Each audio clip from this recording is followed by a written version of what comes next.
Welcome to my channel. ఒక్కొక్క పిల్లలు తిన్నారు కదా ఫ్రెండ్స్ అన్నాలు. అన్నం తినకపోతే ఓట్స్ చూడండి పాలు పెట్టాలి ఫ్రెండ్స్. చూపిస్తాను. పాలు మరిగిన తర్వాత పాలు ఓట్స్ వేసుకోవాలి ఫ్రెండ్స్. పాలు పెట్టాలి ఫ్రెండ్స్.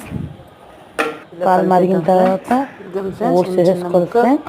బెల్లం వేసుకుందాం ఫ్రెండ్స్. బెల్లం ఇదిగోండి ఫ్రెండ్స్, చిన్న ముక్క బెల్లం వేసుకుందాం. బెల్లం తింటే మంచిది ఫ్రెండ్స్. పిల్లలు ఒక 10 నిమిషాలు ఉడకబెడదాం ఫ్రెండ్స్. అయిపోయింది ఫ్రెండ్స్, ఆపేద్దాం.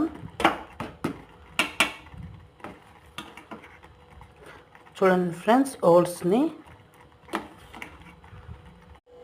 ఓట్స్ రెడీ అయిపోయింది ఫ్రెండ్స్. బాగుంటే లైక్ చేయండి, షేర్ చేయండి, సబ్స్క్రైబ్ చేయండి ఫ్రెండ్స్. రెడీ అయిపోయింది చూడండి.